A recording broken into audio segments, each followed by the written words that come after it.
Buenas noches. En esta oportunidad vamos a hablarles un poco acerca del análisis realizado a los gastos contenidos en el informe macroeconómico multianual 2024-2027.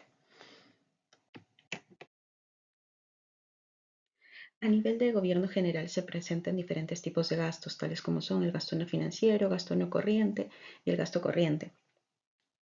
Nosotros en el análisis nos enfocamos netamente en el gasto no financiero. Y tal como podemos eh, evidenciar en el informe, las proyecciones presentadas para el 2023 reflejan el intento del gobierno para poder equilibrar necesidades urgentes de reactivación económica y respuesta a emergencias climáticas, sin perder de vista la consolidación fiscal a largo plazo. Tal como podemos ver, el porcentaje del gasto sobre el PBI dentro de estas proyecciones se muestran de la siguiente forma: para el 2024 el 20.4%, 2023 fue del 21.2%, 2022 22%, 2021, 2020 pandemia 23.4%, 2015, 2019 prepandemia 20.2%. El detalle de las proyecciones para el 2023, tal como podemos ver, es un porcentaje que nos muestra un valor mayor o por encima de los niveles prepandemia. Recalcando se precisa esta diferencia porque en el 2023 se tuvo las medidas, ¿no?, para la reactivación económica y atención a desastres naturales. Como medidas para esta reactivación, el gobierno implementa Compunche Perú 1 y 2 para la protección de familias vulnerables. Dentro de ello se crean programas sociales, la masificación del gas natural, la ampliación del vale FICE y la universalización de agua potable, apoyos alimentarios como vasos de leche, ollas comunes, empleos temporales, créditos educativos y apoyo a pequeños productores agropecuarios, así como la atención por el fenómeno del niño. Es importante recalcar dentro de esto que, a pesar de que el gasto enfrenta la crisis post-COVID, el porcentaje ha sido aún elevado y pone en riesgo la sostenibilidad fiscal si no se gestiona eficientemente. Tal como mencionan algunos autores, se debe crear programas para enfocados en el apoyo neto, focalizados a las familias vulnerables. Por eso se da el desarrollo de diferentes programas para la inversión. Si bien es cierto, hablamos y les mencionaba el programa FICE, y continuamos también, antes de ir a esto, continuamos con las medidas, las proyecciones que se tuvo para el 2023 a nivel de soles. Se estimó que el gasto sería de 214.000 millones. Al cierre del 2023 fue de 210.000 millones. Y para el 2024 se estimó que sea de 220.000 millones. Debido a este incremento, solo como para hacer mención, debido a un decreto implementado por el Congreso, enfocándonos netamente a la atención o a las medidas adicionales, como les mencionaba. El programa FICE se dio para poder, es un fondo de inclusión social energética. Hago mención a esto porque, en aras de poder mitigar todos los impactos negativos de la volatilidad de precios de petróleo que afecta a la economía como al bienestar familiar, el gobierno, mediante el uso de fondos de estabilización y programas de inclusión social, se crea este fondo, ¿no? Durante los últimos años, en particular el 2020, se ha fortalecido los programas del FICE y ha permitido incrementar la cobertura. De esta forma también, como podemos evidenciar, se beneficia a una mayor cantidad de familias. Este programa busca netamente expandir el acceso de energías más limpias y económicas para las familias vulnerables. Tenemos el fondo forma parte, ¿no? Los que forman parte son el vale de descuentos, programas de ahorro GNB, programas Bonodas, y las diferentes medidas que ha adoptado el gobierno han ido beneficiando a mayores familias. Es importante mencionar desde este punto que si bien el FISE promueve la inclusión social hacia fuentes de energía más sostenibles, como lo mencionan, este financiamiento podría resultar insostenible a largo plazo, porque el depender de la volatilidad de precios internacionales de combustibles pone en riesgo la estabilidad del programa. Buenas noches, mi nombre es Bruno Villavicencio y hoy voy a hablar sobre el análisis del contexto y la eficacia del Fondo para la Estabilización de Precios de Combustible. Como primer punto tenemos la introducción al fondo y su propósito. Este fondo fue creado en el año 2004 con el objetivo de mitigar el impacto de la volatilidad de los precios internacionales del petróleo sobre los precios locales de los combustibles. El mecanismo fue basado en bandas de precios y precios de paridad, regulando el precio al consumidor a través del precio mayorista, intentando amortiguar los efectos del mercado internacional. Como segundo punto tenemos los problemas y limitaciones. En primer lugar, el alto costo fiscal entre los años 2004 y 2022, en los cuales el fondo acumuló un gasto de 11.000 millones de soles, un recurso considerable que afectó la asignación del presupuesto a sectores clave como salud y educación. Este gasto podría haber sido utilizado de manera más eficiente en áreas que directamente beneficiarían a los sectores más vulnerables de la población. Luego tenemos la focalización inadecuada. El subsidio en realidad no ha llegado principalmente a los hogares más necesitados, lo cual ha generado una eficiencia en el uso de recursos públicos. Las recomendaciones internacionales, como las de la PEC en el año 2015, sugieren una mejor focalización, lo cual excluye el GLP del fondo y promueve alternativas más directas como el Fondo de Inclusión Social Energético, también llamado FISE. Por último, tenemos el arbitraje y la distorsión del mercado. El fondo ha facilitado como tal prácticas de arbitraje donde los subsidios no se distribuyen de manera equitativa, lo cual afecta la competitividad y la eficiencia del mercado de combustibles.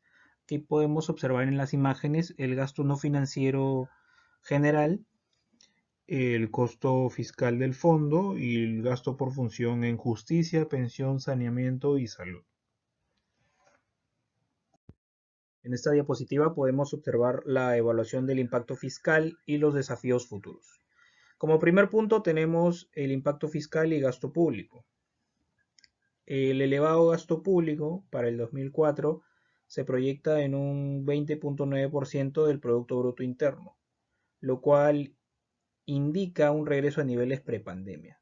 Sin embargo, el desafío persiste en garantizar que este gasto no se vea afectado por la crisis fiscal. El alto gasto en sectores como salud y educación es positivo, pero aún se observan brechas significativas, lo cual demuestra la necesidad de una mayor inversión. Luego tenemos el crecimiento del gasto de inversión. Se ha proyectado un crecimiento de la inversión pública, especialmente en proyectos de infraestructura, lo cual es esencial para mejorar la competitividad a largo plazo del país. Sin embargo, la sostenibilidad de este crecimiento se encuentra vinculada a la optimización del gasto y a una mejor recaudación fiscal. Luego tenemos los desafíos y objetivos futuros. En el primer punto tenemos la sostenibilidad fiscal. Para enfrentar una sostenibilidad fiscal a largo plazo es fundamental aumentar los ingresos fiscales permanentes. El fondo en su forma actual ha demostrado ser ineficiente en la asignación de recursos, por lo que debería ser complementado con reformas que prioricen la eficiencia en el uso de los recursos públicos. Como recomendaciones tenemos la redirección de recursos hacia programas más focalizados como el FISE y la promoción de una mejora continua en la gestión fiscal y el gasto social. Si bien la expansión del gasto como tal ha sido notable, aún se observan desafíos en la reducción de las brechas sociales y en mejorar la calidad de vida de las familias más vulnerables. Mi nombre es Roxana Zarzosa Robles y hablaremos sobre el análisis de gasto. La ejecución de la inversión pública a través del reforzamiento de capacidades del INVIERTE-P usa metodologías como el Plan B, el gobierno a gobierno. El Plan B es el Building Information Modeling, ¿qué busca esto? Busca la programación multianual, la formulación, diseño, construcción, operación y mantenimiento de la infraestructura pública, asegurando una base confiable para la toma de decisiones. El Plan BIM tendrá una implementación progresiva en todo el sector público a lo largo de sus fases. Según los beneficios de acuerdo a la guía, el Plan BIM tiene 10 beneficios. Ahora hablaremos del gobierno al gobierno. El gobierno a gobierno es un mecanismo de contratación entre dos países para la adquisición de bienes, servicios, obras. Un claro ejemplo es los colegios bicentenario, que se dan en contratación con el país de Rusia. De ahí hablaremos de la PNISC. ¿Qué es la PNISC? Es el Plan Nacional de Infraestructura Sostenible para la Competitividad. Según la información del Ministerio de Economía y Finanzas, tiene el plan aprobado hasta el 2025. Actualmente tiene un avance de inversión de 13.281 millones de soles. Sus obras son banda ancha, que está ubicado en Ica y Junín, las escuelas Bicentenario, la ampliación del Aeropuerto Internacional Jorge Chávez a través de las modalidades de APP, obras por impuesto, y sus carteras a priorizar son transporte y educación. Seguidamente vamos a tener el ANIN. ¿Qué es el ANIN? Es la Autoridad Nacional de Infraestructura. ¿De qué se encarga el ANIN? El ANIN se encarga de la formulación, ejecución y mantenimiento de megaproyectos o programas de inversión iguales o mayores a 200 millones de soles. ¿Qué hace? Su objetivo final es garantizar el cierre de brechas en infraestructura.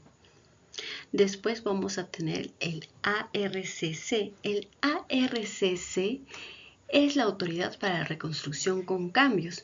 Este plan integral de reconstrucción se da para todo lo que es infraestructura física dañada y destruida en sí por el fenómeno del Niño. Después vamos a tener la PNCP.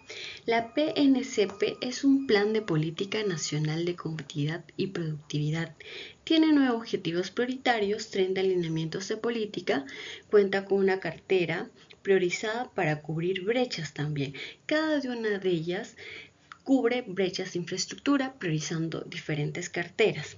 Que esto nos quiere decir que la inversión pública es un instrumento de política fiscal que contribuye a la actividad económica en un corto plazo y coopera con el cierre de brechas. Es decir, 1 millón de inversión pública genera de 3 a 7 empleos. Y desde el año 2013 al año 2023 se ha tenido un incremento del 107% que han sido en las carteras de transporte, educación y agropecuaria.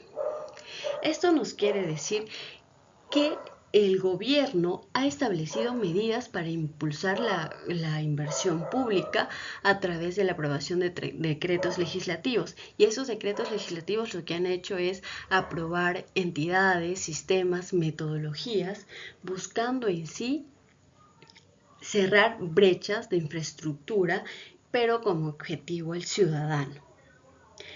Es por ello que cada una de ellas prioriza diferentes carteras, pero con una finalidad. Las carteras que han priorizado han ido de acuerdo a lo que se ha visto conveniente. Es por ello que tenemos que han invertido en la línea 2 del transporte de Lima, las escuelas Bicentenario, la ampliación del aeropuerto Jorge Chávez.